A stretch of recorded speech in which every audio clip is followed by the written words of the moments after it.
Spacefarer. Welcome to WTUFO. I'm Caleb Mayo. Thank you so much for watching and supporting the show. If you're digging it, you can go to patreon.com/WTUFO and support us for $1 a month. Support the show so it continues to exist at patreon.com/WTUFO. You can also do that on YouTube or on Buzzsprout. The easiest way is patreon.com/WTUFO. Thank you so much. What the UFO? I'm here with Dr. Janis Whitlock. Janis, it's wonderful to meet you. Hello. Hi, Caleb. Great to be here. Thank you for the invitation to join you. Thank you so much for joining us. You have a long CV, so I'm going to stumble through it a little bit. Advisor for the John Mack Institute, member of the leadership team of Visible College, research scientist emerita at Cornell College of Human Ecology, director of the Cornell Program for Self-Injury and Recovery, launching a website called My Soul Song to help people with spiritual development, and co-host of the podcast Event Horizon about consciousness and the beautiful emerging truths around the spirit world that it seems you have a deeper insight into than many. So does that sound about right as a roundup of your activities recently? Yes, that's good enough for now. Let's get going. Okay, sounds great. So I thought I'd start by just asking about your professional background, what kind of training and what kind of recent work have you done? And then if you'd like, we can click farther out and do some personal background, because I gather from some other interviews that you've had a relationship with some spiritual or possibly UAP-related phenomena all the way back into childhood. So you could start wherever you'd like, just like to learn a little bit about your background. Okay, well, we'll start where you started, the professional background. So professionally, I have a PhD from Cornell in human development, a master's in public health from UNC Chapel Hill, and a BA in social sciences from Berkeley, way back when. I've been doing this a long time. I've probably got 35 to 40 years of professional life under my belt. I was always drawn to serving, like it's just in me from the time I can remember, and the areas that I really wanted to be of value in related to women's health, and then basically, how do we create a world that supports thriving, right? So as I was growing up in the 70s and 80s and the 90s, we were very focused on, for example, in adolescents, trying to keep them from doing things that they shouldn't be, that wasn't good for them. And even because I came from a kind of hard scrabble childhood, wasn't an easy passage. I realized early that there's a lot of wisdom to be gained in challenge. Like there's a lot of reasons sometimes that we engage in risk, or that we have hard things happening to us that can translate into wisdom and benefit for the larger society. So I was always very interested in being able to understand, support, and develop programs that supported basically human thriving. And my focus was women's health and then adolescent health and well-being. The decision to go back for a PhD was, like I always tell my students, there's the plans you have for life and you need to make them because your mind needs to stay busy, but I wouldn't get too attached because then there's the plans life have for you. And that was one of those. I did not ever expect that. It came about as a result of a variety of strange doors opening and other doors closing. But so I went back and got a PhD and stayed at Cornell and worked there, as you said, for 25 years I was there. Wow. 22 years, I guess, getting my PhD, and then as a research scientist, or I became a research scientist. And during that time, I launched a research program on self-injury, which was very heavily linked to suicide and a variety of other mental health challenges, because that's where that edge was, like where I could understand both human suffering as well as human thriving and the really complex relationship between them. And that was also kind of by surprise either. I didn't plan to do my research on self-injury, and all my doctoral work was in connectedness and resilience. So anyway, it's been a very interesting path, and a whole bunch of things I never would have expected, but all very thematically coherent. And the linkage to spirituality is pretty easy to see. Once we start talking about that, it'll be obvious. So right now is where they all converge. Wow. I've listened to a little bit of your work about self-injury. I haven't read your book, but I did listen to a podcast about it just to get a sense of your experience in this direction. And one of the big takeaways for me was your insight that people who do engage in self-injury are doing so with the intent to make things better somehow, like that it's a coping mechanism that they're trying to use to improve their situation. And I thought that was a really compassionate way to experience somebody else's set of feelings. And it seems useful for in a broader context, which is just why I mentioned it here. Let's talk about the parts of your youth that drew you toward more of a spiritual path. I don't know very much about this, but I've heard you mention that you had some kind of intuitions very early, maybe some things you would qualify as downloads. I don't want to put words in your mouth, so I'm curious about your experience. Yeah, thanks. Yeah, there really wasn't ever a time that I didn't have some, what I now understand to be unusual and memory, is because I think of it as that. It's just knowing. So it was just like when I was a teenager, I'm like, we don't die. Why are people so worried about death? It's a shift in perspective. I couldn't understand it.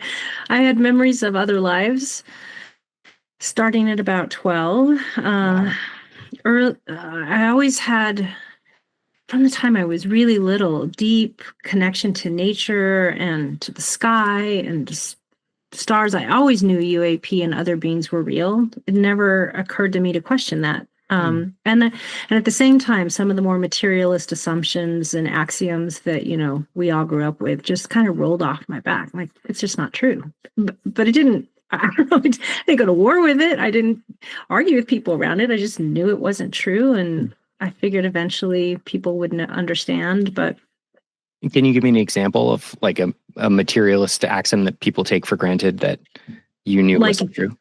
Death is absolute, and there's nothing. You came from muck and you return to muck. I'm like, that's just not true. That all of this is mostly particle, and we'll eventually find the set of particles and things that will explain all of life. I knew that wasn't true. I knew when we started. I mean, Cornell bought a big fMRI machine back in the late 2000s, and look partly to do lots of brain research, but also to join in the big question of, could you find the seed of consciousness? Could you find the seed of light? And I'm like, I don't think they're going to find it because it's not in the brain, things like that. But it wasn't like I didn't make it my life's work to correct anybody, and I didn't know. How could I know for sure? It wasn't like I assumed I had absolute truth, but it just was not my sensibility. And my sensibility cohered much more in alignment. My natural sensibilities have always been much more in alignment with indigenous wisdom and then Eastern cosmologies.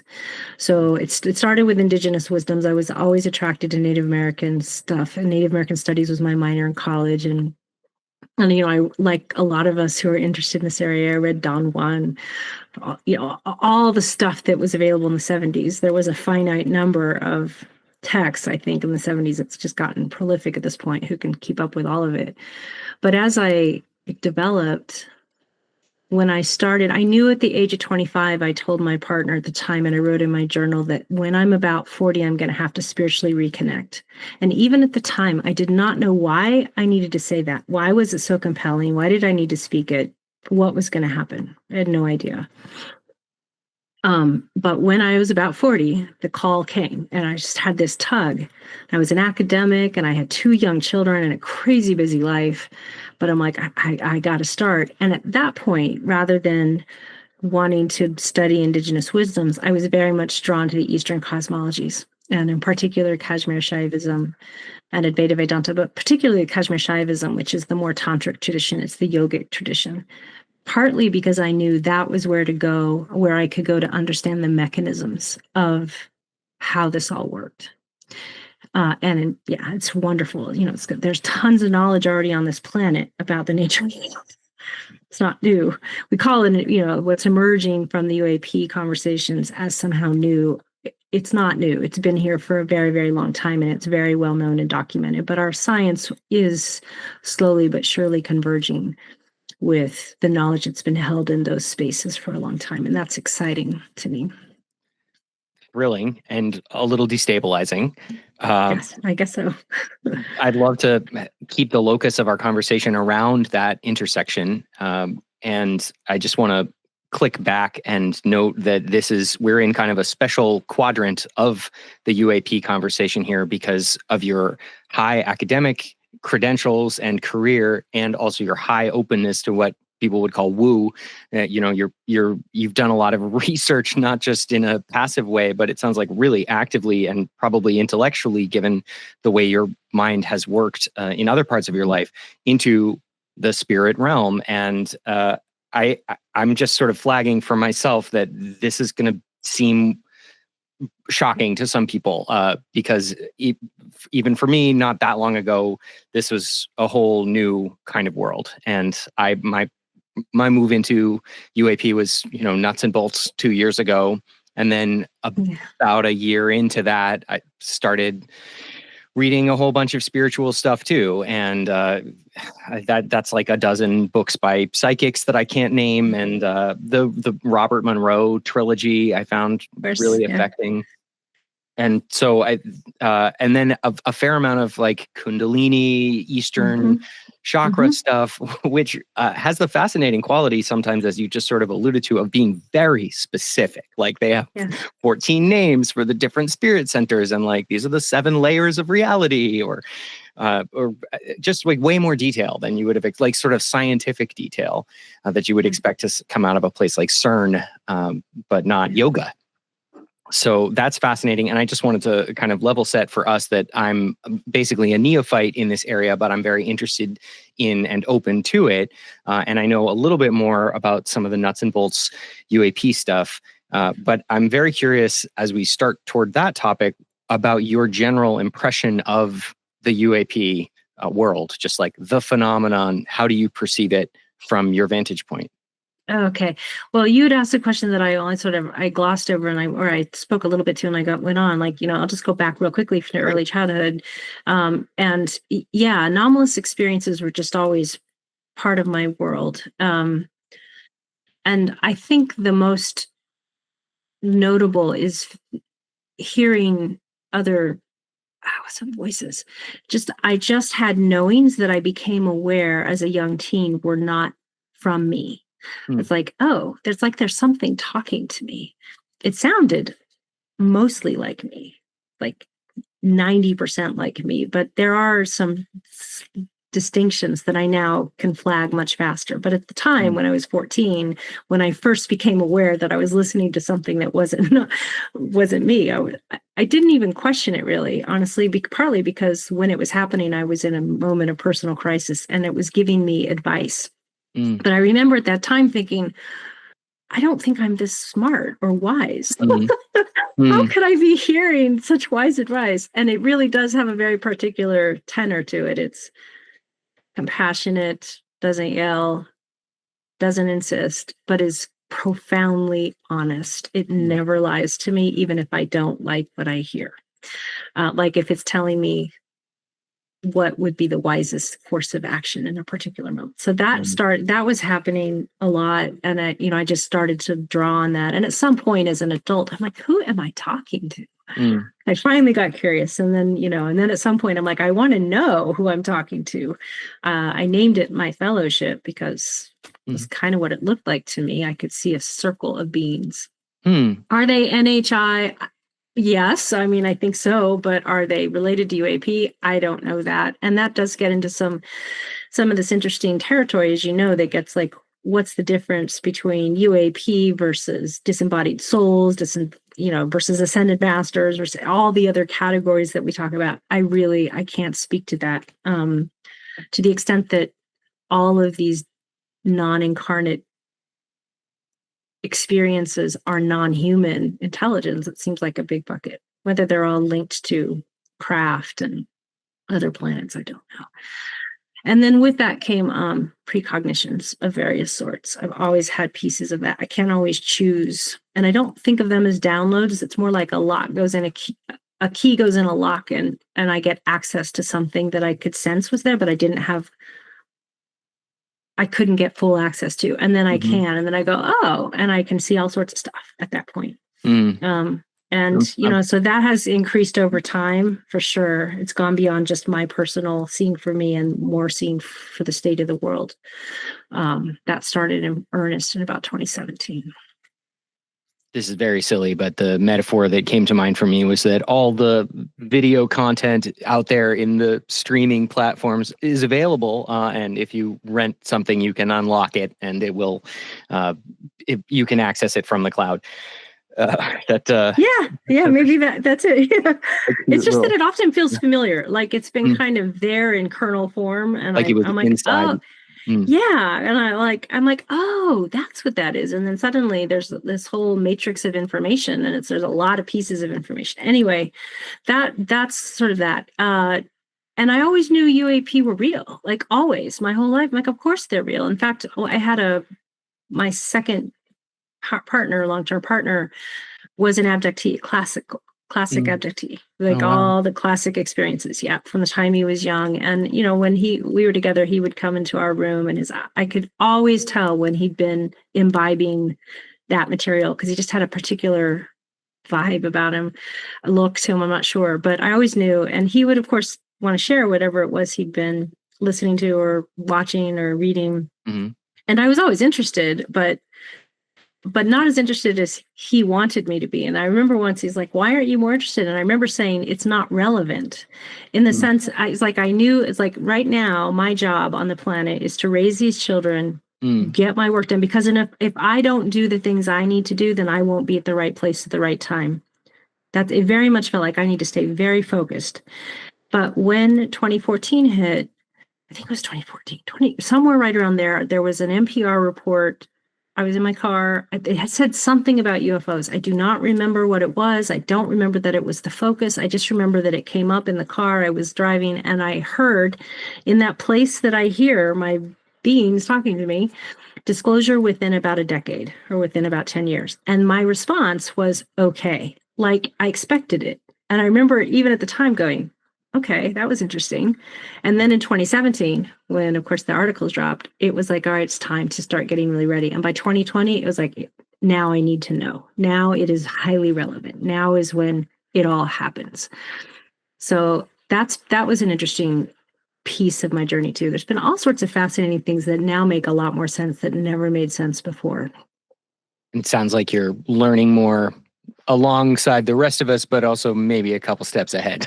No idea. But yeah, it's like all these weird pieces of information that I've collected along the way or just paid attention to and then put in some little room or some space are all like in the same space now. And I'm like, oh, got it. Okay, this puzzle board is starting to make a little more sense. I find that really interesting. And I've heard other people describe downloads in a similar way, or something that they called a download in a similar way, which is to say they received information that they couldn't access contemporaneously, and then years later it would sort of unlock for them, and they felt like, oh, okay, this was here so that now I could know this, which is a little different from the cloud metaphor that I was proposing earlier. Like it's stored in you some way, as you suggested. I just find that interesting. I've heard at least 2 other people describe experiences like that. So that's kind of fascinating, this idea of like latent wisdom. It also sounds like with regard to UAP, you might still be a little bit agnostic in terms of thinking about what kind of intelligence we're dealing with. And I was wondering if you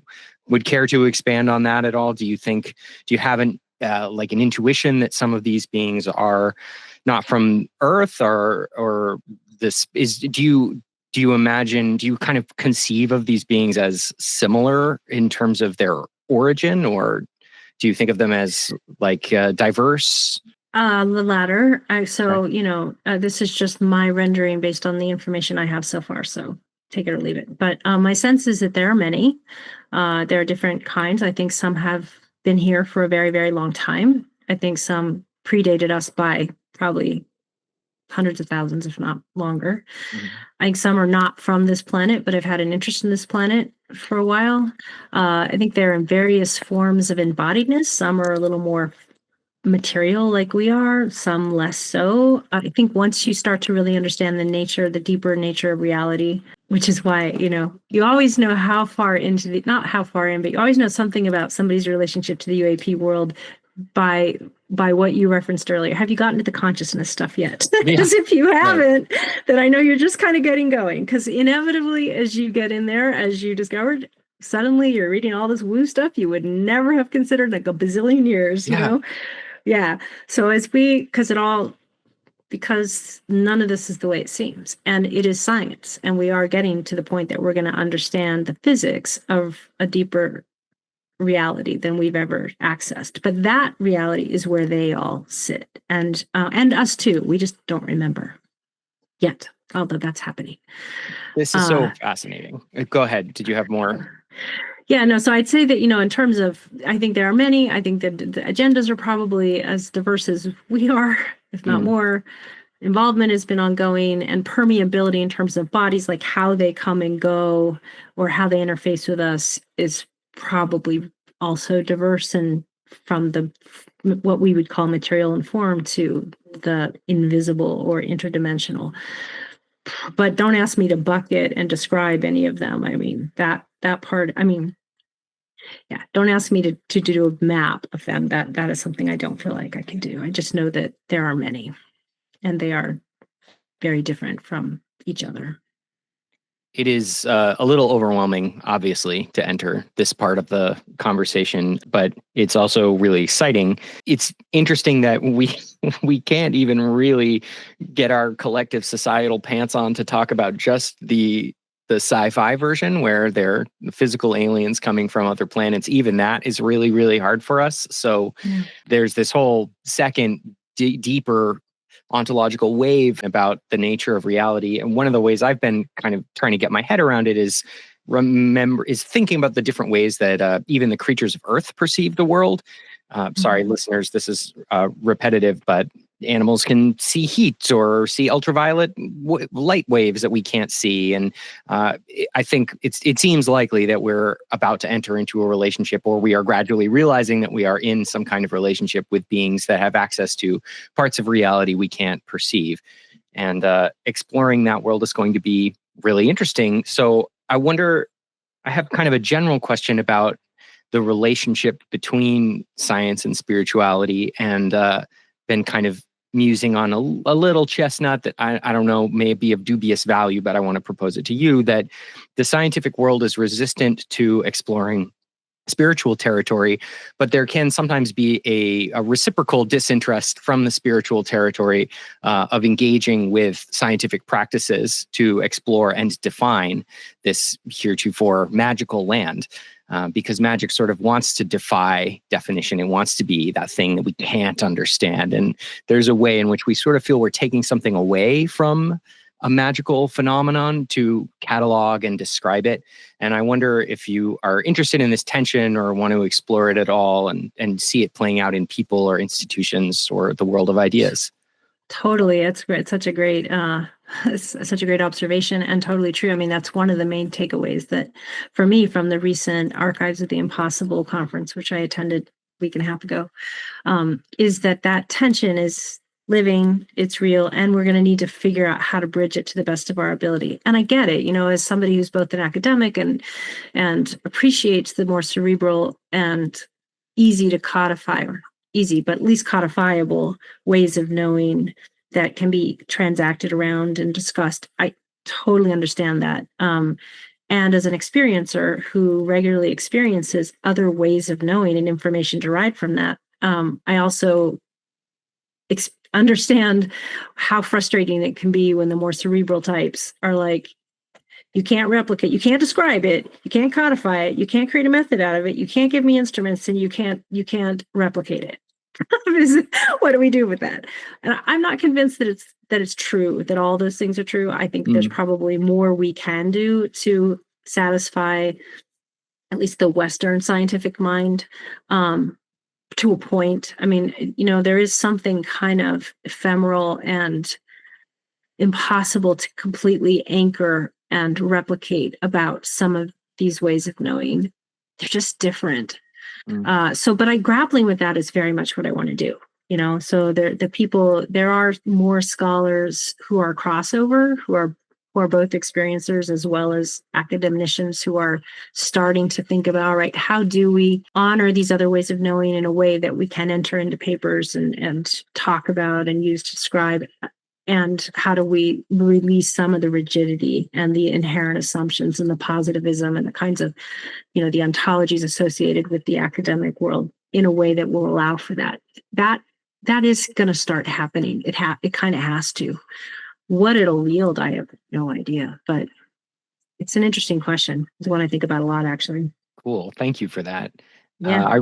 I realized after we had scheduled our meeting that there was sort of a manifestation happiness to this, because I just a few weeks ago was thinking, gosh, I really need to talk to a psychologist, whether or not they're interested in UAP, because this is such a psychological moment. It's very strange to live through what seems like it's probably a scientific revolution. And one of the reasons that it's strange is that people are on sort of radically different parts of the worldview spectrum. Some people think none of this is interesting at all. They think it's like borderline irresponsible to engage with these topics. There really are people who genuinely think that. Many of them are my friends. And then there are people who are just discovering and opening their eyes and trying to classify, keep everything nuts and bolts. There are people who are deep into the process.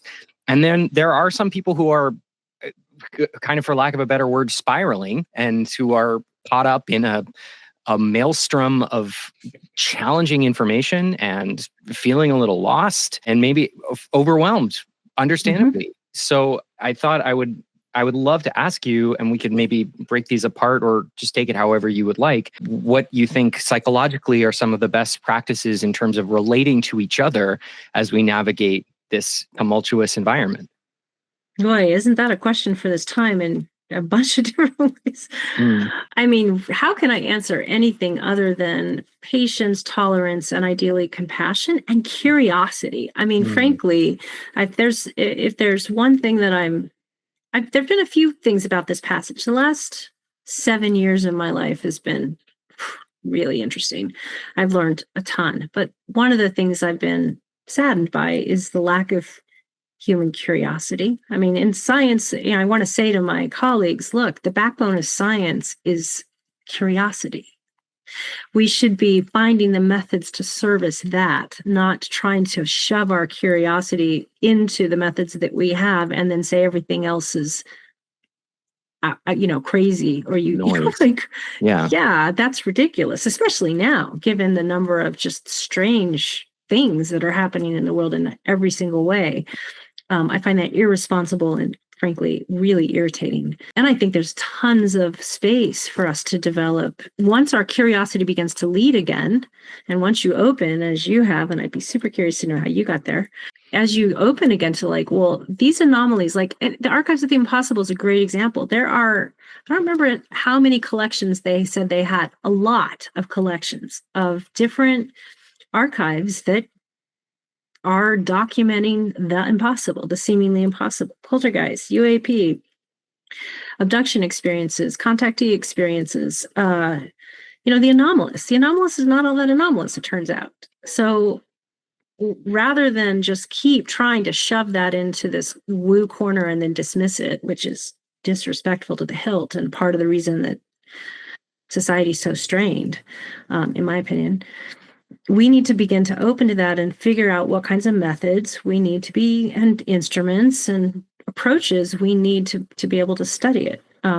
That would be amazing. And that is just beginning to happen. But, to all the academics out there, this is fertile terrain. You want some good research programs? Go there, because it's really where we're going. I always joke with my friends, I'm like, most of the academics I know are in the back of the train. They don't know that they are. But as soon as they figure out they're in the caboose and not in the engine, they're going to go running. They're trying to get up, but they haven't figured it out yet. There's still a huge amount of hubris and assumption. And that has to do with this, I don't know that it's not interested. I think people are afraid. I think that the minute that your gaze, your inner gaze, touches any of that domain, especially aliens and things that we have a lot of cultural baggage around by design, then there is something that happens. It's like the frequencies from that are so different. They're so foreign that there's some internal oh no, it's not disinterest. It's the opposite. It's highly charged. And I think there's an active turning away, because there's an inability to be with the charge. And I've watched. I have friends in my world. I mean, I started talking about this stuff more openly about 5 years ago, and there were definitely. I mean, I got all the responses I'm sure you got and everybody else gets. But there were people in my life. It took about 2 years for them to slowly kind of peek over there a little longer, peek over there a little longer. And suddenly at some point they're like, wait, this is really interesting. And they were able to overcome whatever the unconscious and powerful inhibitions were that had kept them from looking away. So I feel like there's something going on in that space that is really explains a lot of humanity. I really don't think it's about interest. I think it's actually the opposite. And that's part of what makes it so powerful. You know, people are they're not just passively not going over there. They're actively avoiding going over there because the implications, at least on the surface, are so enormous. And it brings into question so much. And it's just foreign. There's just this foreignness to it that makes them uncomfortable, that they're actively avoiding it. But, you know, one of the reasons I started to kind of speak in my worlds about it is because we're not have a choice. It's coming. That I feel quite clear at this point. It's like, we got to get ready. Whoever's capable of getting ready should get ready. If you're not, it's fine. I mean, you know, you do you, as my son would say. I'm not here to push you, but if you're capable, if you're even a little bit curious, come, because we need as many people to begin the process of preparing for what's on the horizon as possible. And I don't know if I answered your question. I might have completely gone a different direction. So bring me back if so. No, that was super useful. And there are like 3 places I'd love to take it. One is just this is going to be a long conversation, like this meta conversation that we're having is a culture. Yes. It's probably going to be decades. It might be the rest of our lives, you know, that we're sort of like reacting to this new information. And so settling in for a long haul, I think makes sense. And getting into the conversation when you can, I think makes sense. I'm really interested in this sort of epistemological groupthink that this has revealed, that the way that people sort of don't want to believe things that they don't think are consensus reality. And there's like a real just kind of flock behavior that shocked me, especially in the science world, which I think of as being bravely curious. But actually the place I'd love to drill in on a little bit is personal relationships, because I have found it pretty challenging with a couple of, I had some friends who were quite responsive, some friends who were like, I believe you, I'm just sort of emotionally busy right now. And then I've had a couple friends who I really, really trust and respect and like, who have given me kind of a hard wall about it. And that's been challenging. So something I've been trying to work on is just like processing my own emotions about that relationship, those relationships, because it felt kind of like an intellectual betrayal. These are like intellectual peers that I have trusted for my whole life. And so I've been trying to formulate some language for myself. And I wonder if you are farther down the road here about how to like accept that some people aren't ready for this information. And at the same time, if possible, convey to them that this is sort of like a friend request that I'm making, that you engage with this to some degree. Like it is nice, and it is probably the best thing to do, to be compassionately accepting of friends' inability to come across the line. And that's probably the healthiest way to do it. There, at the same time, there's a part of me that wants to say, I understand that you can't join me here yet, but I want you to know that it's hard for me to have this distance between us, because I'm going through something that's quite challenging, and engaging with this material is a little destabilizing, and I could really use you because you're my buddy of a long time. So I hope when you get there that we can meet back up and adventure together. But I don't know, right now what I've got is like acceptance and occasional gentle information sharing. Well, Caleb, have you said just that? Have you said that exact thing or some version of that to them? Because it strikes me as a psychologist in the room that would be the best way to do it. And it doesn't mean you'll get what you want, but it does really clearly convey what you need. And any limitation, like any wall you get after that, I would assume is just for perhaps because of the reason I said before, which is that this is just not any other topic. It asks the minute, you know, and this is going to sound kind of woo, but it's been my experience. The minute somebody turns their gaze, I mean, their mental, emotional, energetic gaze, they connect with it. It's there to see, and there is so much weirdness. Mm. It has felt like this foreignness to the human mind, the muggle mind, the muggle part of our human mind. Yeah. It's just like, whoa, no, like, whoa, no. If they can't go there, then they just can't. And you can't force it, and you wouldn't want to. But to ask them to maybe entertain a few more seconds looking at it, because you as a friend really could use that, at least that modicum of respect and accommodation in service of where you're at in your friendship, is a totally reasonable ask. I'd be super curious to know what would happen. So if you haven't done that, I would do that. That's great advice. And I know a lot of people watching this will have people in their lives with whom they're having relationship challenges like this. So it seems like a big part of the current psychological struggle. There's this broader struggle of accepting the new layers of reality, which is extremely intense and exciting and destabilizing. But then there's this tension among and between us as we go on that journey. Totally. As you mentioned, it relates to other stuff, and we sort of agreed we're not going to get too political, but there are lots of parts of the world where we could use some more compassion and just like a little more grace and curiosity for each other's points of view, and maybe that could help sort of ratchet down some of the scary tensions that we're all living with. Yeah, I mean, this is part of that's another conversation. I mean, one of the pieces of information that came in, I mean, if we're going to talk about downloads, in 2017, 2018 is when a bunch of information seemed to become available to me about this time. But one of the primary things that I saw is that there's a convergence that was coming. This was like 2017, and I did see it as kind of where we are now. It's like we're in the neck of it now. It will get harder before it gets better, but I do think we're on track for getting it better. But humanity really stands at a crossroads, and one of the symptoms of all the converging forces, and we're talking about it's the UAP stuff, of course, NHI, but also climate change and AI and the singularity and geopolitical tensions, and even civil strife here in the States, and not just here, elsewhere, rise of authoritarianism all over the world. Weird shit going on with weird stuff going on with our sun. Just like there's so much happening that convergence was seeable. And a lot of what was going to happen as it really got hot is what we're seeing. There's just going to be a lot of fracturing.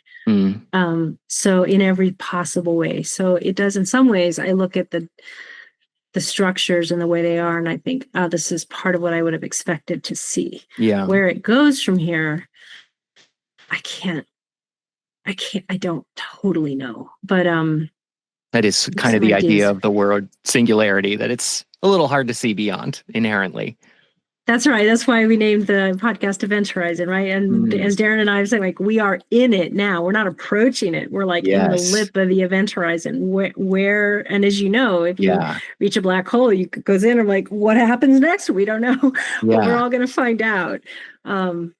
It's definitely an unusual and you're full of potential and peril moment for humanity. That's undisputable. And I think, going back to sort of friends, the thing that's made me the most shocked over the last 7 years, especially the last 5 years, is like, it was obvious to me once we hit COVID, like, we're not going back. This is the beginning of a massive transit. Okay, I can understand that people who haven't been paying attention to stuff I pay attention to might not see that. But as we've gotten sort of deeper in here, and things have gotten weird. It's like Terrence McKenna said, things are going to get weirder and weirder and weirder until people are talking about it. I'm like, you guys ready to talk about it yet? Is it not weird enough for you? And I've been shocked at like how, most people are like, nope, not talking about it. Just going to keep trying to shove it into normal. I'm like, God, this is amazing. I had no idea humans were so resistant. Yeah.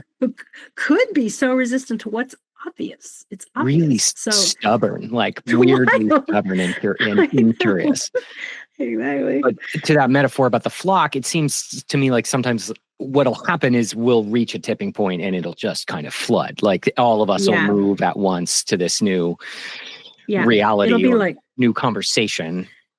So let me go back and do that, because I like that you talked about flock, because my contemplations about my colleagues, right? Like other people who are academics, just, I don't know, high professionals or intellectuals or whatever. Mm-hmm. Here's my construal. I don't know if I'm right, but my sense was, as I was going through the process and then looking from the outside in, is that especially people who have been privileged in some way, because by virtue of their accomplishments or professional accomplishments, whatever, they've made their way into kind of the center or close to the center of the herd, and it's very comfortable. And we're herd animals. We're herd animals, and our instincts, our fear instincts, are to group together when things get scary. And as we were just talking about, the ambient environment has gotten more scary, and it's been coming for a while. I've been watching this. One of the reasons I studied mental health is because I see mental functioning as a proxy for both spiritual development as well as the ambient energy in the environment. And I've been watching the rates go up, and I'm like, yeah, this is part of the convergence. Like, humans are beginning to register subconsciously or unconsciously that the world is becoming more scary and unknown. There's many more. And the way that they're going to do is they're going to herd together. They're going to get closer in. If you've already got a fairly privileged position, sort of in the center of the herd, you are very, very, there is low motivation for you to move out. So when I started that process, I'm like, sorry, I got to get out to the edge because I got to see. I need to go where there's no light and no herds to see what's happening, because I really want to understand better. I met a fair amount of resistance from my colleagues. Like, where are you going? You really don't. Why are you heading that way? You should be herding in. And I'm like, yeah, I really can't. It's not my nature, and it's not what I'm supposed to be doing at this time. Like, but I had to stop a lot and ask myself, Janis, do you really want to be heading out of the herd? But I get why people don't. This is not a time where, if you're inclined to feel safe, you're probably not going to spend a lot of time questioning until something just so grabs your attention and it speaks to this deep core of you, and you have no choice but to either spend a lot of energy fighting it or get in alignment to it. And I'm watching more and more people, maybe you're an example of this, they're just having the call. The call's coming. It's like, you need to wake up and move to wherever it is you're supposed to be, so that get curious about these things, start investigating, whatever it is. And, more and more people are starting to just go, wait a minute, I can't tune this out anymore. And they will depart the herd a little bit so they can get some more perspective. But I think probably what's going to happen is what you said. There'll be people who will just stick with that herd no matter what until we reach some break point. But then those are going to be the folks that are going to have the hardest time, because they're going to be the least prepared. That's part of why I'm like, whoever is starting to migrate out, who's starting to get curious, we should be helping to get oriented, to get connected, to tune into whatever it is they're getting, because we're going to need as many people as we can to know something about what's going on in order to help the herd end up not off a cliff or something, and to retain over there. Some kind of shape, because the structure of the herd has been valuable. It's not like we want to move to a herdless existence. No, absolutely not. We want a core. We like our academic structures and ways of knowing. I love that image there. I love the image of the herd and specifically of getting toward the center as you become, more credentialed and impressive within the herd's way of seeing the world. I also wanted to just quickly flag, this is sort of obvious, but we can be compassionate to those. We should be compassionate to folks who are sticking in the herd now, but we should likewise be compassionate and welcoming when people move toward the edges or toward what'll be like eventually the center of the new location of the herd. Right. And that is a time for not I told you so's and judgment, but of welcoming and acceptance. And something I try to hold on to is that it's very important to be kind to people wherever they are on the spectrum of this journey, whether they're farther or behind you. And that seems important. And it's something that is a little bit challenging, especially in like realms with new information. I see a lot of comments that are really snarky, or people being kind of gatekeepy or mean or judgmental to each other. And like, that stuff is mostly not helpful in basically any arena of life, but maybe especially when we're dealing with high charge stuff like this. Well, two thoughts. One is like, maybe one, I told you so. I mean, I do have a couple people in my life where I'm like, okay, I'm going to be the one to say that, but I'll only say it once. It would be great if they would say, "You told me." Yeah, that's That would right. be ideal. They may or may not, but and then yes, absolutely. I mean, we're all where we are. What was the other thing I was going to say? Oh, I lost it. Well, I was going to ask a little to the side here. Do you think there's a generational difference in terms of this experience? Like, are boomers especially resistant, or are they especially open to it? Or is Gen Z dragging their heels, or are they on the front lines? As somebody who's spent time in college environments, you've got a good sense of how like different generations are processing information. Do you have an instinct about whether any generations are doing it right? Like Gen X is like, yeah, I knew all along. Yeah, I'm sorry. Yes, I'll answer that. But I'm trying to go back because I really wanted to grab what this was because it felt important. Oh, well, I don't remember if this is it, but I do want to say that part of what is so clear is that, I know what it was. So Great. One of the messages that comes along often in the NHI literature. So if you're looking at the abduction literature, the contactee literature, and you're starting to look at like what are their themes and what people get told, one of the themes is we need to understand we are one species and we are all connected. And in this larger landscape of sort of what we would call the new reality, which is really the reality, which is really something we've known a long time. So I don't really ever know how to refer to it. But the one that, we're coming into awareness about as a species, one of the things that's axiomatic in that world is this is all consciousness, and we're all fractals of each other. We're all a part of the same large ocean. You're a drop in the ocean. So killing each other, hating on each other, judging each other makes no sense from that perspective. It makes a lot more sense to see everybody else as a facet of the collective consciousness. We are all co-creating this reality. And when we go to war with each other, we're creating a reality that is very fractured and disparate and looks exactly like we have. We create a reality that it becomes about war and conquest and all those things. That isn't going to cut it. I mean, that's one of the messages that keeps coming through is we have to recognize we are all one. So how do you work toward that as an individual? Well, you do what you just said, which you exercise compassion, tolerance, spaciousness, try to understand that your thought and your emotion, the way thought is directionality and emotion is charge.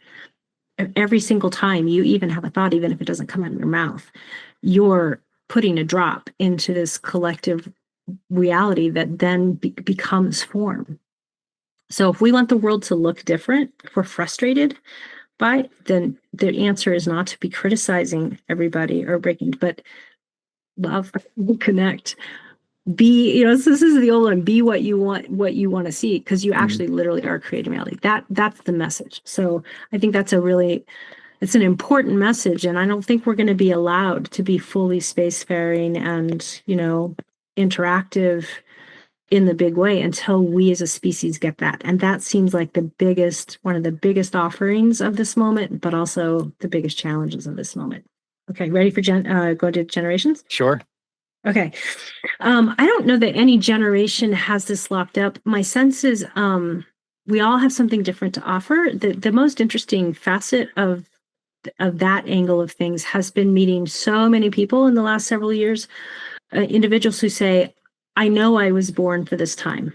Like I remember in 2020, it was January, I was at a yoga retreat in Costa Rica and I was in meditation, and I just looked back over the last 10 years and went, oh my God, that was really hard. I hope that the next 10 years isn't that hard. And then I turned my gaze to the next 10 years and I was like, oh, the entire reason I'm on the planet is for right now. Ooh. That was very clear. Like that whatever happens between now and the early 2030s is part of my job, like why I'm here. It was super, super clear. And even at the time, I'm like, wow, that is really, really clear. But is it weird? Like, are other people feeling this way? And I have to say now, 5 years later, a lot of people I don't run into average people very much anymore.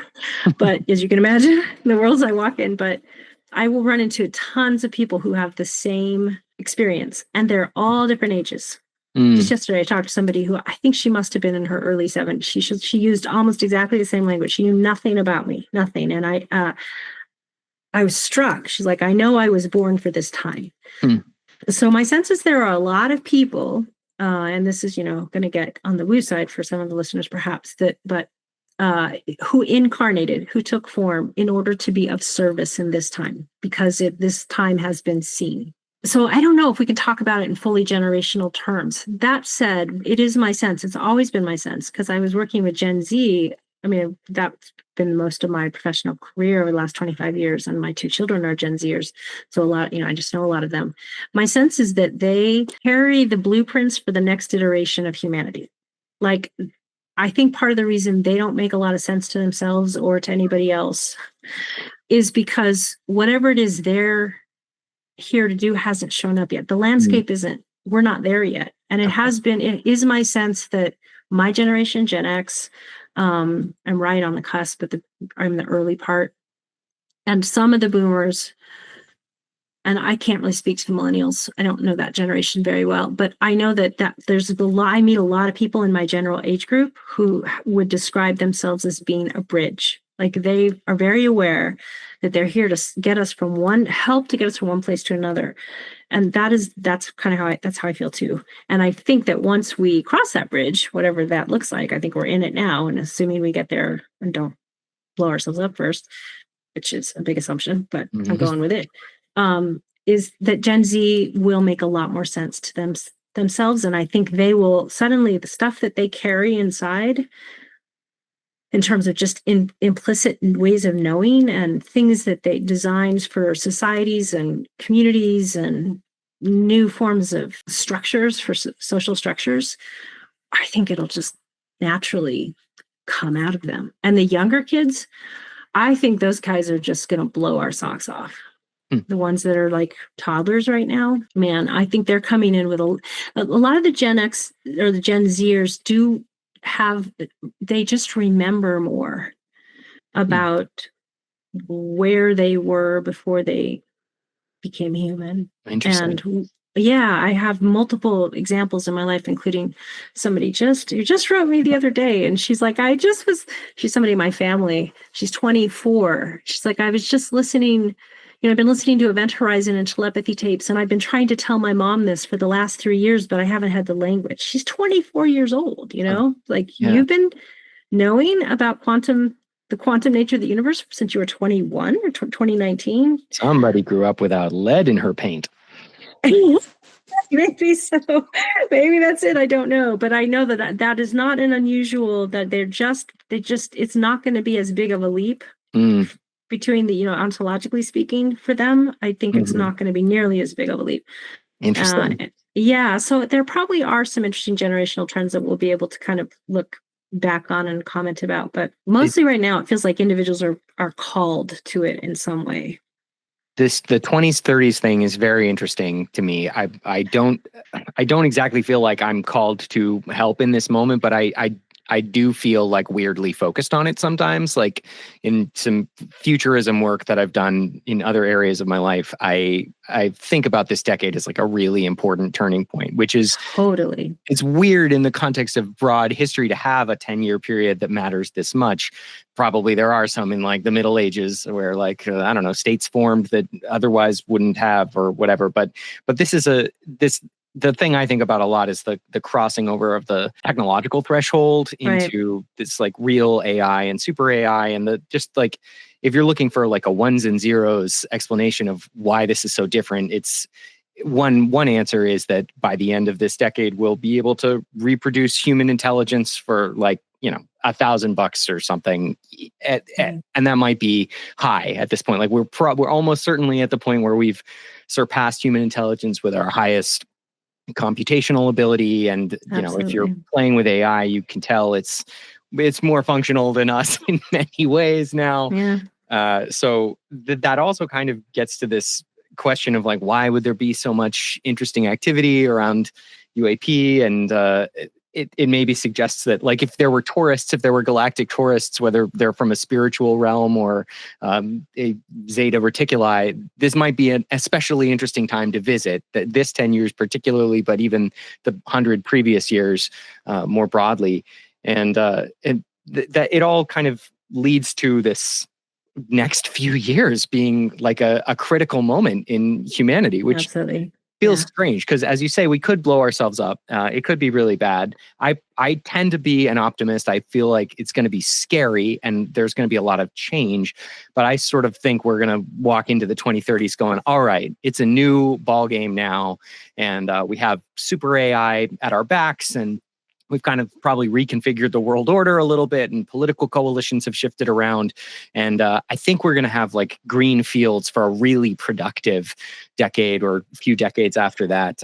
I'm optimistic about that. And that's how I felt before the UAP. Do you still have this feeling like within the next few years, people are going to really on board this idea of UAP being NHI? I mean, it definitely seems to be coming. I mean, as you know, if you follow the topic, it's probably slower going than most anybody would want, but that may not be a bad thing. Oh yeah, let's expand on that. I heard you make that point elsewhere, and I thought it was great.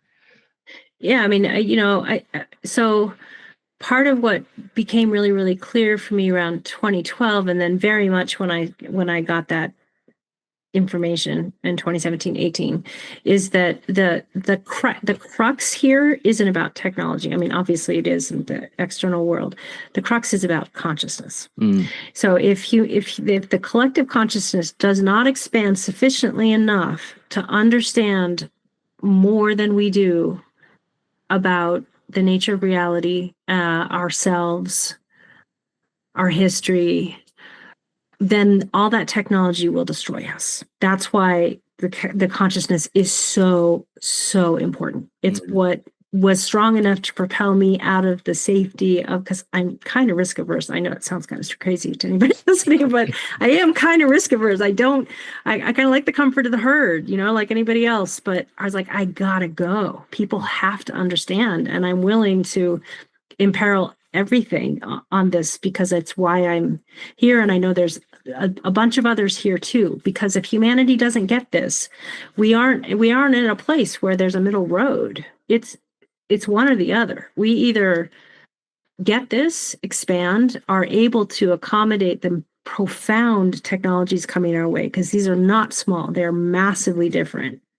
They're premised on a very different kind of physics, for example, and they'll have very different kinds of effects. We're already seeing that in quantum computing, right? In AI. It's one example, but there's many examples of that, as well as the broader paradigms that are pointed to by the presence of UAP and NHI, which we can go into in a minute if you want. But it's either that we either get that, and then we can accommodate all of those things in a way that will benefit life on this planet. I don't just mean humans, I mean all life.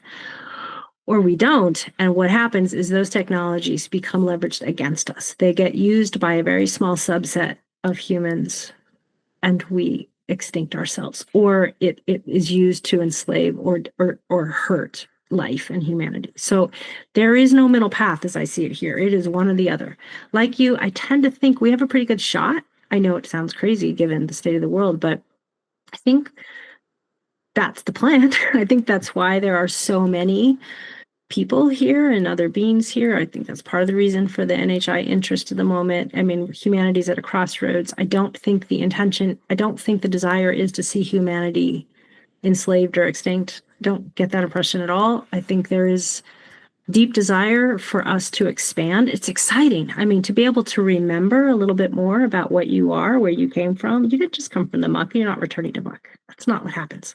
So as more of us begin to remember and understand, the possibilities for what we might create are profound. And it's not just because of the technology. It's because we now can see. And when you can see, you can create something different. All of this is consciousness. So it's confined by what we can envision to some degree. That's what keeps humanity limited. It's our own inability to understand and envision something different. But I think we're really pretty close, and that's some of the torque and tension that we're feeling, but that's what drives evolution. Anyway, okay. So you asked about, what was the question you asked about UAP, right? Well, I'd love to actually ask you about consciousness a little bit more if you're ready to drill into that. I'm curious about this. I actually think I'm going to not be able to ask you a better question than you could pose yourself. So I'm sort of interested in what makes you curious about this area. But I would love to ask how you feel about this idea of incarnating on purpose. I think I've heard you use the phrase soul contracts in other conversations.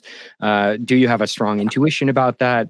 And what are you curious about in this realm of expanded consciousness? So, like, what answers are you looking for, if you are still?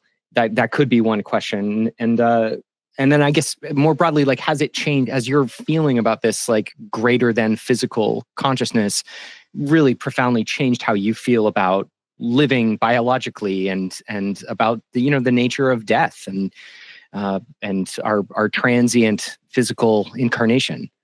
Oh gosh, so many great things. First of all, I probably wouldn't you I probably shouldn't use I don't often use the word contracts. Okay. I don't think it's legal. I think it's not a legal agreement or anything, or even a spiritual legal agreement, whatever that would look like. It's more like maybe agreements. And I think every soul incarnates for its own creative purposes, which can get very controversial because, if you have a really, really hard life, is that your own creative purpose? I think so. Because I think the soul experience, the soul desire is different than the egoic experience. But that's a whole nother conversation. I really don't want to go into that will take us off into a different I would say place, I'd listened to one extremely adversarial conversation you had about this, and I am not going to yell at you, I promise. Yeah, that was it. That was wild. But Good for you. right. Good job to muscle through that conversation. You did great. I'm not going to recommend that people listen to it, but I was very impressed. That was wow. But I do think, there are agreements and desires. Like, I'm quite aware, if we're going to go into that, incarnated, I'm quite aware I wanted to be here. Like, there's no way I would have missed this. This was my sense. I was like, I get to be in a body during a convergence event. That was what I felt for the first, 3 to 6 months. I don't remember. There was a period of time I'm like, woohoo, this is really cool. This is such a gift. And then I was like, oh shit, what did I do? Oh my God, whose idea was this? When did I agree to this? It was actually quite entertaining. But that sort of the entertainment inherent in that dialectic is really, I think it characterizes the answer to the next question you had, like, how has it changed me? I have to say, I feel more alive now than I've ever felt. I feel deeply connected to, it's just so awe-inspiring. It's delightful. The design, I think of it as there's nested designs. They're all geometric. I see energy and geometry, or in geometric patterns. It's not random.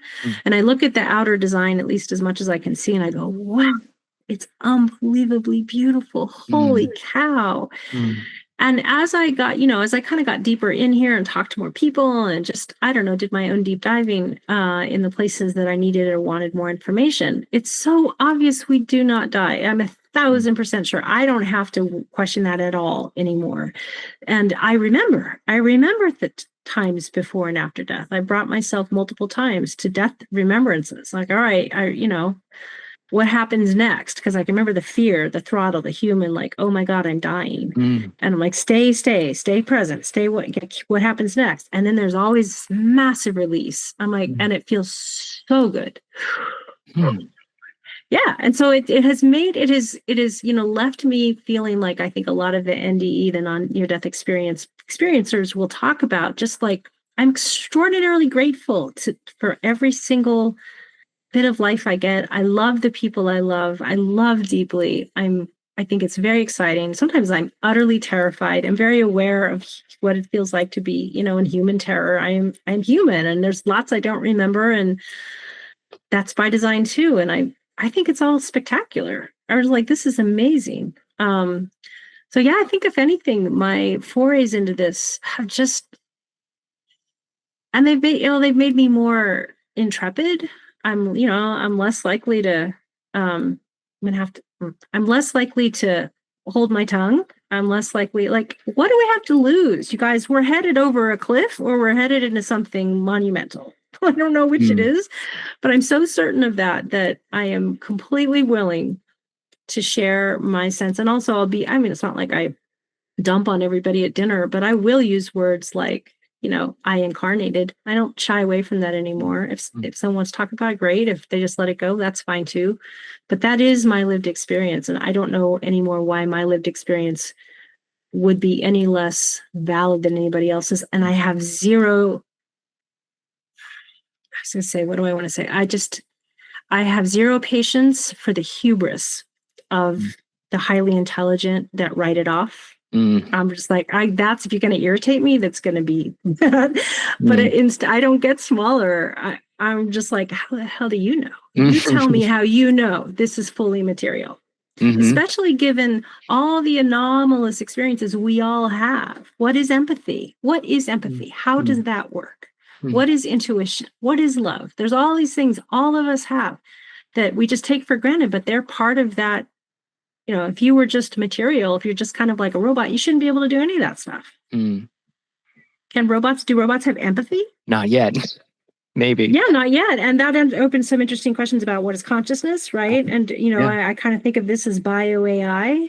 I find this super fascinating. I'm curious what you think about, what you make of the division between individual conscious experience and this like broader multifaceted gem that we're all a part of. Like, how do you think about individuality as, okay, so say if we're all a molecule in the ocean is real and also the molecules are real. I guess maybe that's an answer to that question. Something that I think about a lot is, do you think bodies come with souls? Like, do you think bodies are just receptors for a conscious, like an element of the great consciousness to enter in some form of individuality? Or do you think some kind of thing like a soul emerges from the complex processes of a body and then can live in this conscious sphere and then enter bodies or maybe like join with other spirits? Let's talk about the metaphysics, I guess. Purely speculative, of course. Yeah, and there's a limit to how much I can really know. But I would say bodies are expression of the form is an expression of the formless. I don't perceive that the formless is derivative of form. Right. So it's not like this is a receptacle for a soul. It's not separate. Everything here is consciousness. There's nothing here that's not that, so the body, the soul, which is, ultimately at the higher and higher levels of undifferentiated consciousness, there's no soul either. there really is just the ocean. But if the ocean is intelligent or sentient and it wants the experience of separateness, it wants the experience of not knowing itself, then it makes perfect sense to do this. This is a perfect way to do that. And you would have, it's like the tree of life, at some point, the sort of above the whatever aspect of the tree, maybe it's a leaf or segment of the leaf that is the body. Then there is, the branch you may call the soul, and it expresses as many things. But, as you get deeper and deeper into the morphology of the tree, then it becomes kind of, the soul doesn't make sense anymore either. So if we're just going to stay at the level of soul, like just one step out from us, then it is a way for the divine consciousness to experience itself as something. Caleb, Janis, all the different leaves that come off the soul that's Janis. I think I'm expressing as many other beings at the same time, and there's no time. So they're all co-expressing, actually. And if you get really good at sort of traversing all this, you can visit them all, or at least some of them, because they're all concurrently here, having an experience, and by design. So that's the thing. I think that's where I always come back. It's like, this is on purpose. It's not like you didn't get cast, you didn't get cast into human form because you did something wrong. It's because it's really interesting to not remember. It's really interesting to not remember everything that you know when you're not here, and to go through the process of slow but steady remembrance. I think what makes this time unusual, at least this is how it appeared when I was coming in, is that it's kind of rare to incarnate and have an experience at the collective level like this. So when I got excited about a convergence event, what I was seeing was like, well, there's all these converging forces, but humanity as this whole species is waking up at the same time. It's like we are the caterpillar becoming the butterfly. I think souls could sort of drop into the timeline here and have an individual experience of the awakening process. That's not that hard, and this is not a bad planet, place, and time to do that. But this time, this is about it happening simultaneously, which is super cool. Very exciting. Like that was like, ooh, I got to be in a body at a convergence event as an entire species is remembering. And that remembrance will transform us into something completely different. And that transformation will allow us to receive and use to the benefit of all the technologies and the knowings that are clearly on deck if we make it. But in order for us to make it, we really do, I think one of the crux things is we have to understand it needs to benefit life. This is not something, I mean, as long as we're trying to figure out how to commodify it, how to transact around it, how to make money, and how to entangle or ensnare or control other people, that's not the caterpillar turning into the butterfly. That's the caterpillar basically it'll die before it gets there. That's why it feels so important for people to understand that this is, you have to open to life and love, and you have to understand that the most precious thing about being alive is being alive. That life itself is gold, not gold. Life itself is what's precious, and that we should be doing everything we can to ensure the expression of life on this planet in all of its forms. That is the highest thing humanity can hope for. And, really we're pretty far away from that in a lot of ways, but I'm still hopeful because there's a lot of people starting to really get it, I think, or already there. That's what makes me hopeful too, is the motion in this direction. There are like a lot of environmental science degrees out there, people who are trying to reforest and rewild. And actually that leads to a lovely question about what gives you the most hope and comfort in this turbulent time. You people. No, seriously, there's really like the people who, not just people, beings, I mean, animals are, my understanding back again in 2018, and I know it's really woo, is that this isn't being driven by humans. I think it's earth driven. Everything is metamorphizing and all life is sentient. So if you see, there's just more and more examples, for example, of cross-species communication. Everything's enlightening. Everything is. So anyway, I see it with my cats. It's very strange. You guys are way more sentient than it seemed. That they can speak. I mean, it's fascinating. So, but really, truly, people waking up, people remembering, people getting turned on and excited about the possibilities, people coming into understanding that life and love is not just an idea, an abstract concept, but it's full of possibility. It opens 9 bazillion doors that open even more doors. It's the place where all expansion happens. So let's go there. I just feel like I'm surrounded. I mean, I get people coming every week that are just, I wouldn't necessarily have expected, but we're all starting to remember together. It's very sweet. There's something kind of interesting about this natural, simple, obvious goodness being so important, just like the simple answers, taking care of yourself and being kind to others, and like looking to cultivate health in your life and lives around you of all different kinds. It's so obviously the answer, but it's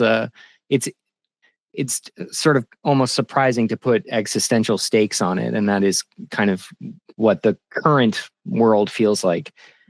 Can I just say one more thing about that? I mean, the other thing too that's important to me to say is it's a numbers game at this point in my mind. It's not a who's who. So every soul on this planet, no matter what your social station, no matter where you're located in the world, no matter how much money you have or don't have, is a sovereign, amazing being.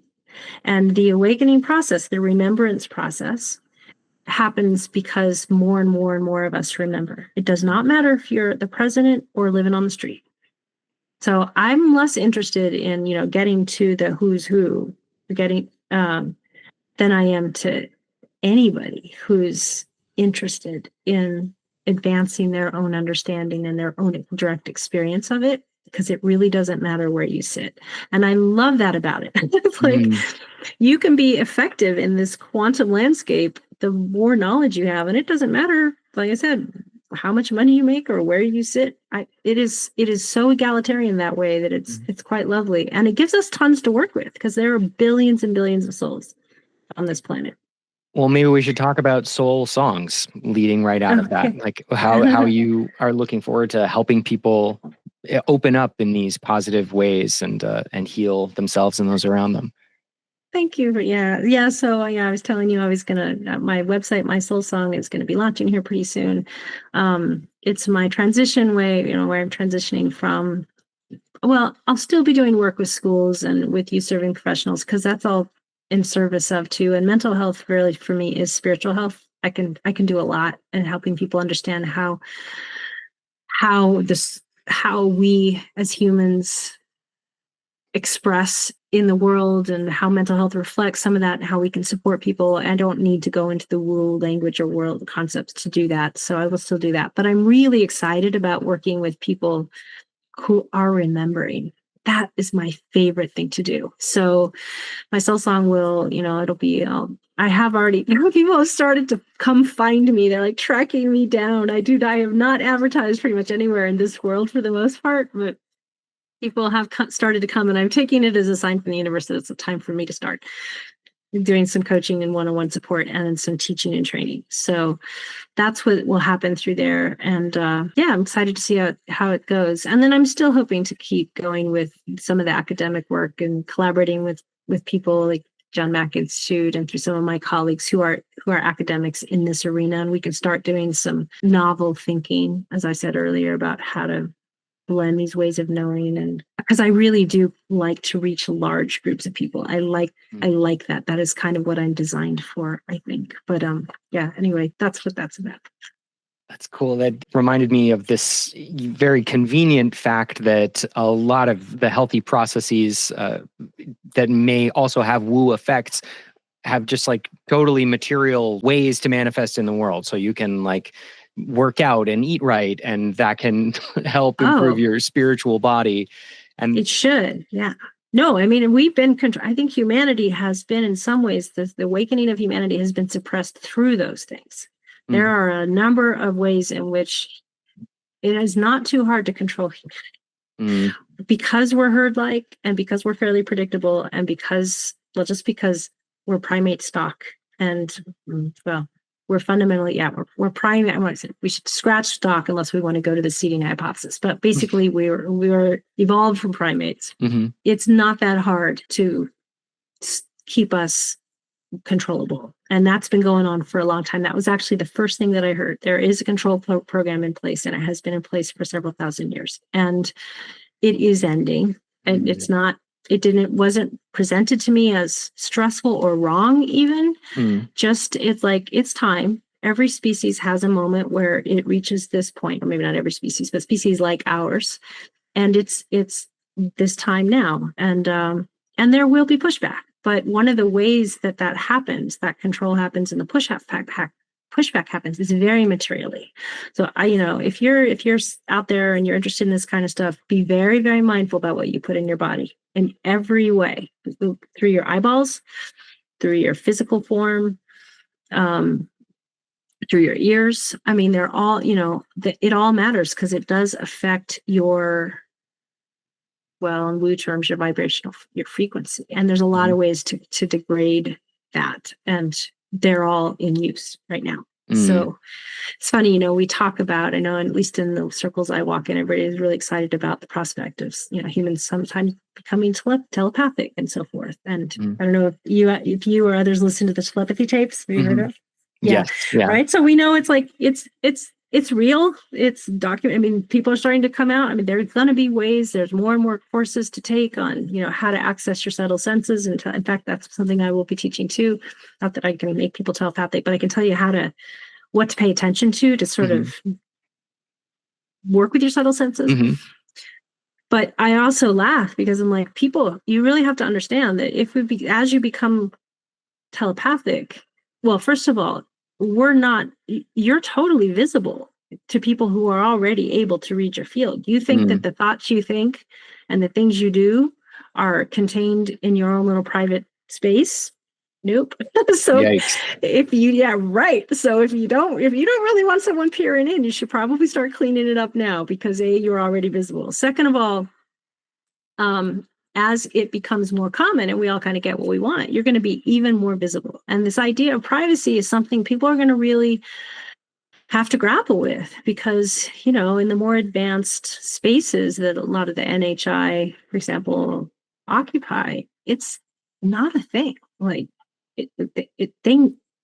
there's no real privacy. Yeah, we thought there isn't even now. Yeah, social media we thought privacy was hard enough on the internet, but open up to the telepathic noosphere, and it's a whole different ballgame. But there might be.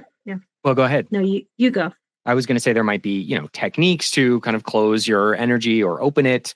And that might be part of our education in terms of how to communicate in this world. Like if all this stuff is as real as we think it is, then there are going to be rules of the road that we're going to learn eventually, or we could potentially learn. Like if this is physically real, then there are physics of some kind that pertain. And so there's education to go through. One thing that makes me laugh a little bit is I can see this time coming not too far from now when the spiritual awakening is going to collide with our commercial exploitation, and we're going to see a lot of content like 7 vegan chocolate recipes to open your heart chakra, and that's going to be valid. Like that's going to be an important part of our next level development, but it's going to feel very silly and kind of like belittling almost of this like bigger spiritual reality. But it is a part of the project, I think. Well, in technologies too, I mean, it's already in process. I think if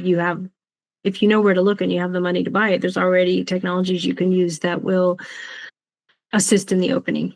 But I think one of the things you said earlier is really important about, there are shielding techniques for sure. And it's not as though even in networked mind species, it's not like everybody sees everything. But when you stop using words and you start, what we all do anyway, empathy, as I understand it and experience it, is my energetic field going to meet someone else's for a moment, and I get information and I pull back, and then I have that. And then of course I render it through my own experience. So it's not like I can know your experience of it, but because we're human and because we have a lot of shared experiences, I can get some pretty strong flavorings, and then I like, oh, I can feel that. I know what that feels like. Yeah. But as we do that, and so you expand empathy. I mean, most telepathy is just a version of empathy, which is why empathy is such a powerful tool. If you want to start somewhere, start working with that. That's one of your already accessible subtle senses. That is the pathway through which telepathy happens. But as that happens, and as it becomes more stronger and stronger, the minute that the fields touch, mine and yours, there's information that's transacted that is just there. You can't stop it. Something of your essence, something of my essence. It's like a calling card, a signature card. If there's stuff on there, like if I'm hiding a bunch of stuff, you may not see what I hide, but you might feel that there's hiding happening. So there is just a lot of information that kind of comes and goes through that process that is really impossible to fully divulge, which is one of the reasons why expanded consciousness almost always, I think, well, I'll say always, I just hate to say always. Yeah, but my experience that expanded consciousness is going to include a fair amount of self-cleaning, honesty, self-transparency. I mean, you just got to know that that's part of it. So if you got a lot of habits you don't want other people to see, I wouldn't advise getting involved in a lot of stuff to up your telepathy, because those things are going to kind of come along with it. But as you expand consciousness anyway, there's usually the desire to do things that feel kind of sordid, or I don't know, something you feel shameful about. They kind of diminish anyway. It seems to be part of it. But humanity is in this kind of funny place where we both, yes, I want telepathy, but no, I want all these things over here that nobody sees. You're like, good luck with that one. Let's see how that goes. And I say it because I don't want people to get very angry when they realize people can see things about them that they didn't think were visible, but are. So it sounds like one recommendation you might make there is that we should kind of attune to our own spiritual situation as a first step toward opening to this broader world. Maybe do some shadow work or clearing out, or just looking around at our health habits in our lives and trying to kind of optimize our situation before we start reaching out to others. Highly recommend it. Yeah. If you want to, I would clean up. If there's any stuff that needs to get cleaned up, however it is, I would start working on that. And it actually, Claire, it makes it easier. You're less distorted. That's the other thing. Those things introduce distortions that become impediments to clean communication. So, yeah, I mean, it's going to make us better humans. It's going to make us better everything because we're all going to be more visible. But, right now, not everybody likes that idea, which I get because understandable, humans are kind of yeah. messy. Mm-hmm. And just some people really like their mess. It's true. They're very attached. We're very attached to our messes. That's true. I have a table to my right that is piled with things right now. But I was wondering if you like, do you like meditation as a way into this? Do you recommend that people experiment with that? I think it's imperative. If you want to go further down this road, it's kind of like you getting to the UAP nuts and bolts, and then you end up in the consciousness world. You're going to encounter the meditation piece because meditation, I know in the West, we all think of it as stress reduction and so forth, but it is not. That is one lovely byproduct of it, but that is not the point of it. Point of meditation is to find that center self that is formless and undissolvable, the part that just never, can't be killed. And then to be able to spend more and more time there, and then to feel the way that is a reflection of and connected to everything else. That's the transcendent experience of it. I'm not suggesting that you always need to get there, just even being quiet and being able to sit quietly and allow things come up, because a lot of times people have an experience where they'll start meditating, or maybe they've been meditating for a while and they feel like they've hit a block, but then it kind of opens again, and some of what happens is really hard stuff comes up. Because part of what it does is it's like there are pockets in all of us that are hidden even from us, and as things start to open, all those pockets start to open, and it's not always comfortable. So meditation is, something that's always going to lead to calm is a bit of a misnomer, because that's not exactly what it's for. It's really to start dissolving the barriers and the separations that will make the channel much more clear, and you much more of a clear receiver and transducer. So absolutely I recommend that. And there's lots of different ways, you just showed me your headset, right? There's lots of different aids and supports people can use these days to learn. But honestly, if it's hard for you to sit and do meditation, you can do walking meditation, you can do laying meditation. It's just quiet. Get quiet and still. And then there's lots of people teaching it, and lots of devices. So I don't think there's any way to avoid meditation if you want to go down this road, or some form of it. Do you have some resources that you recommend people check out, like particular kinds of meditation, or particular like books about spiritual practice in this direction? Or you mentioned earlier where you started in terms of your like spiritual experiments and experience, and it was something that I wasn't familiar with. Would you like to point people in that direction, maybe? Which one? What was it? I don't remember. I think it was an Indian term that I hadn't heard. It was a yogic term, maybe. Oh, Kashmir Shaivism. Yes. And tantric, the tantric traditions. Oh my gosh, there are so many resources now. I'm loath to identify one of them or two of them as my favorites. I mean, that's good for people to know, because it might just give them find your favorite. Yeah, like there's so many. And I think every tradition has a pathway to quiet and intention setting. I mean, I think one of the biggest challenges I see in people that want to start tuning into the subtle senses and start kind of going down that path is that they don't recognize how much distortion that we carry as humans. And distortion comes from those pockets of things that are not visited, and humans are amazing at being able to avoid stuff. Hence your friends who can't talk with you about this stuff. Like the minute we touch an uncomfortable place, for the most of us, we're like, yeah, no, we just gotta go somewhere else. And most of the landscape of our life is actually terraformed by what we're avoiding. If you really stop and look at our lives, it's like, this was me in 2007, like, whoa, I have a lot. My life has been terraformed. Well, I mean, some of it is what I really wanted, but a lot of it is what I was hoping to avoid. I want security, I want money so that I can avoid being, impoverished or whatever. That's okay, but it's true. It's not, I was just like, wow, I am amazed by how many of the people I know have lives that have been crafted out of what we're afraid of. And I don't want to live that way anymore.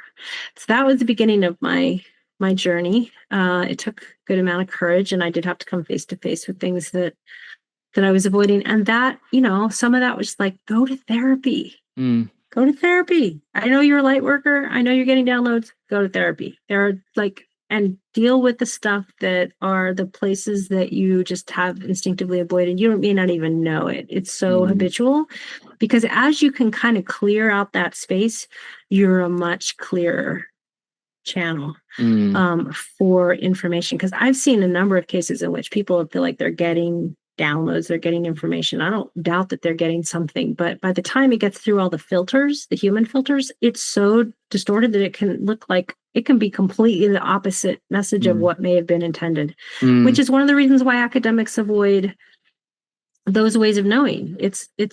They're messy until you have, so I think part of the human journey, the individual journey and the collective journey is like learning that you can't eat a bunch of junk food and then go expect to be, strong and perform. It's the same thing here. You got to clean up the sensory apparatus that you're basically using. And a lot of it is very, very dirty at the moment. That's really good advice. And it's sometimes tough to hear. I think therapy is, I've spent most of my life saying this is such a great idea for other people to do. And I have done very little of it myself, but I should. And I recommend it constantly. So clearly, I think it's good.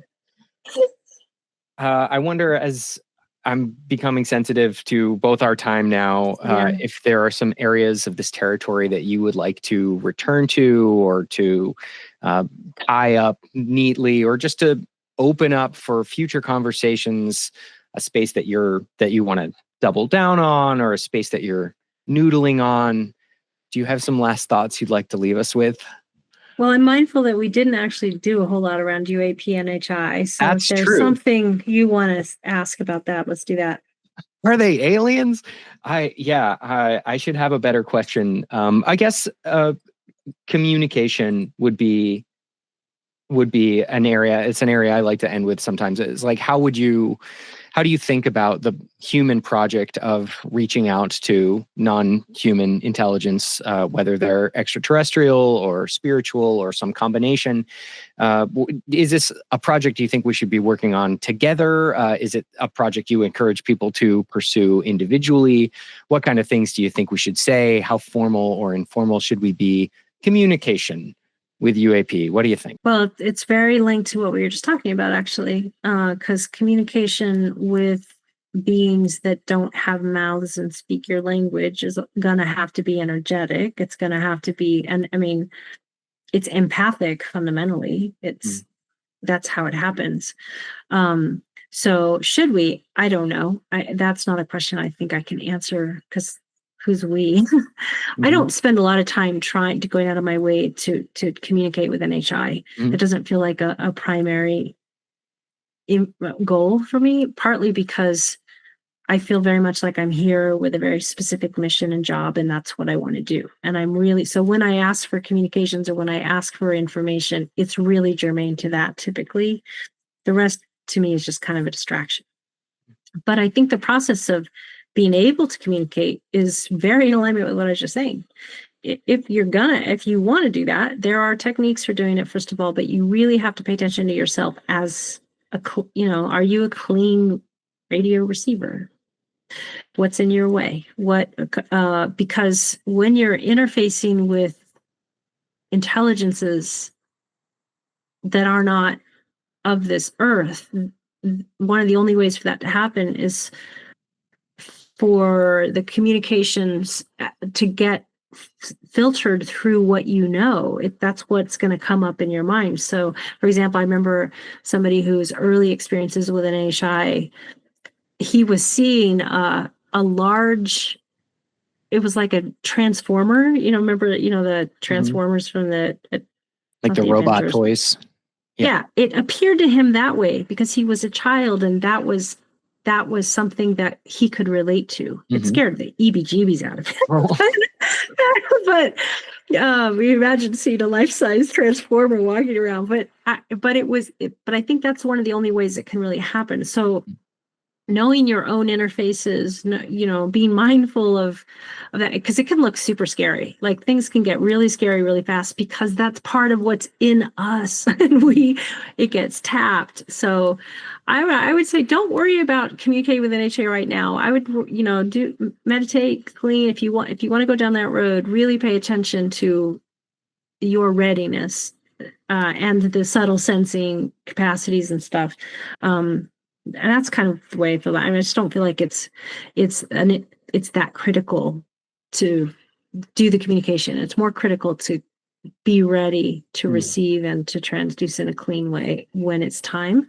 At the collective level, I don't know. Do I think we should? I mean, I think we are in communication with NHI. There's a bunch of it. It's definitely happening. There's definitely been an uptick, and that becomes an interesting question around why. I mean, back in 2018, when stuff was coming in, like the convergence and, some of these things look really, really bad. Like, right? Like some of the things, material realities humans are facing are potentially catastrophic. And I kept feeling like, but why are there so many UAP and NHI here? Why are they here? Why, if this is a species that's slated for extinction, or it's clear that that's the direction, why don't just let us shop until it's over? Mm-hmm. So there's something about the presence that says to me, that gives credence to this idea that we are a species on the brink of expansion. Mm-hmm. And there's a lot of preparation for us for that. I would focus on the preparation. How prepared are you? Not so much about the communications. I think that's really kind of secondary at this point. It'll come when it comes, and you'll get what you need. I wouldn't ask for more than what you need. Mm-hmm. It's a lot. If you're starting to become aware, just get up every day and ask yourself, what do I need to do today to just either stay where I am or to open a little bit more. You're not going to open every single day. And some days are going to be contraction days. That's okay too. But I just think we need to work on us right now and worry a little bit less about everybody else gathering, except to know that they are. They definitely are. And at some point, I think the world will know. It'll be obvious, either because, some very credible person, a president of a major country, stands up and acknowledges it, or because it becomes obvious in other ways. Seems like it's just a matter of time.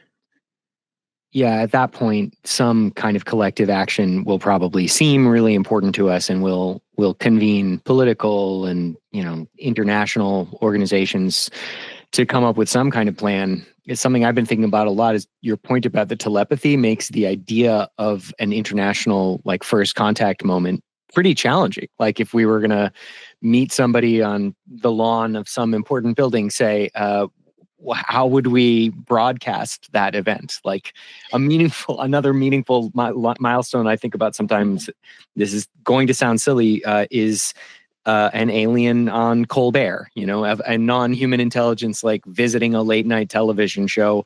I think that will be an example of normalizing and internalizing the actual reality of this experience in a way that is borderline unimaginable currently. But even the telepathy problem is quite serious. Like how would we can't currently with our technology broadcast telepathy. So if there were going to be some diplomatic meeting, but you can't hear what the NHI are saying, they're just telepathically communicating with the diplomats, that would be tough for us to process, and we don't have to think about it. Yeah, it is such an interesting question. I don't spend a lot of time thinking about that because I find that it just speaks to the human limitations we currently have. So if there was going to be a broad contact. So first of all, most of the species I think that would be engaged with us they understand our limitations. They understand what we can and can't do, and that would be accommodated for in any communication effort that was going to be widespread. If it was going to be vectored, if it was going to be very specific, which probably already is, I know there's already been communications, then you would have potentially, an ambassador or somebody who's designated, whether it's a human who's in full telepathic communication and a good channel, or direct communication. I mean, we know from the lore and from many of the records, and not just lore, right, that there has been direct communication with beings. Like, say there's crash, there's beings, we know there's been telepathic communication with the people that are around. So I don't think that, I think if the goal is to communicate with all of humanity, because that's the need, then we'll all get it. The thing that I think most about is like how many people would start to receive a communication and be so freaked out that they would do something really, really off the wall, like kill their family or jump off or like, because they're so not prepared. This is another reason why I think preparing ourselves is more important. When you meditate, when you learn to go inside and get quiet, part of the benefit of that is you learn what your own inner voice, intuitive voice sounds like and feels like, and you trust it. Hopefully over time, you learn what your intuitive body feels like. And you learn how to get quiet and receive. I'm imagining sometimes I'm like, okay, somebody who's never done that. They spend all their time in front of a television or whatever. They're constantly got input, but they have no idea what they feel like inside. They're actively avoiding it. It freaks them out. Then they suddenly get a communication. How do they, I think they'll go huddle in a corner or do something drastic. Like they're not prepared to discern whether or not it's something they should trust, whether it's from them. I mean, people who've got experience doing that are probably going to be in much better shape in a situation like that, which is why I'm like, yeah, we should just get ourselves ready so that we can not be freaked out if that ever happens, as well as discern. Well, all of us are going to be going, can I trust this voice? It's not me. It's not my intuitive voice exactly, but it's in my head. What techniques, what criteria do I use to know whether or not this is trustworthy? Do I listen to it? Do I, and I can't say. I mean, I'm trusting if that happens to me, I'll just use my discernment. It's what I do now. It's like, yeah, it sounds like it was a journey for you too. I mean, realizing that you even were communicating with something, and I don't even know exactly what, but I know it's trustworthy because I've got repeated experience with it. So at this point, if I were to hear something else, I would probably consult that part of myself and go, what do you think? But I've already got experience with that. How many people have no experience with that? None at all. What are they going to be? Are they going to be, I worry, like, are they going to be completely freaked out? What might they do? That's part of the reason why, my advice isn't go try to figure out how to connect with NHI. It's just work on you first. Figure out what you sound like first. Figure out how your intuitive body moves, how it feels, like your senses. Just do that, because that'll help you receive and know what to do with anything else, I think. And it's quite possible that there'll be a contact event at some point, and that it may be, not somebody else like Colbert talking to an alien, but it may be large swaths of people receiving a communication telepathy. I liked your idea that I heard you express elsewhere, that this might kind of happen one person at a time a little bit. I think it is actually. I think that's the awakening. Yeah. I think lots of people are getting contact. So that's what somebody, I can't remember who said that at some point. They said disclosure will happen at the individual level first, so that we have some degree of preparation, and a lot of it for a lot of people is happening in their sleep. That's part of the reason why when more and more people come, especially people from my sphere who would probably never, 10 years ago or 20 years ago, wouldn't even, but they're just like, I keep having this feeling like I need to study this, or I need to talk to somebody about this, or I need, that I'm like, okay, then I feel like it's happening. Yeah. And the researcher in me is like, someday I would love to study this entire process. But we don't have time right now, so that'll have to wait. It is somewhat comforting to imagine that we might be in the presence of some beings who have done this rodeo before and know a little bit more about the situation than we do. Yeah, let us hope. And I think we all have to make, if you tune into the UAP world and stuff, there's definitely, you have a choice of narratives. There's two dominant narratives. One is, we have to be wary. They may invade us. There's threat out there. And the other is, no, they're here to support and help us. And, it's possible that there's a threat. Although I have to personally say that doesn't resonate at all with me. for a variety of different reasons. I think there is a lot more support available and a lot more compassion for our species and this moment that we're at, and how vulnerable it is and how powerful it is. And I don't get the impression that anybody, well, maybe there's somebody. I mean, there's a lot of different species involved here, but most species are not angling for humanity to like crash and burn.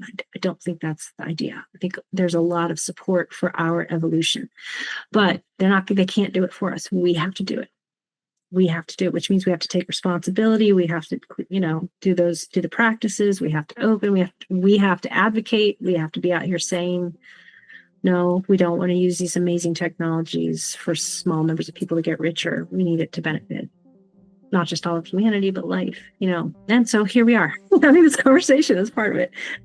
Conversations, investigating your personal health, supporting those around you. And if you're ready to go on more of a spiritual journey or even just explore mental health a little more deeply, please reach out to Dr. Whitlock about My Soul Song. Check out her website. It'll be up soon. Thank you, Doctor, so much for spending so much of your precious time with us today. It was really a wonderful experience for me, and I'm very grateful. Thank you. Thank you, Caleb. I'm so grateful that you're here, and thank you for inviting me to talk with you.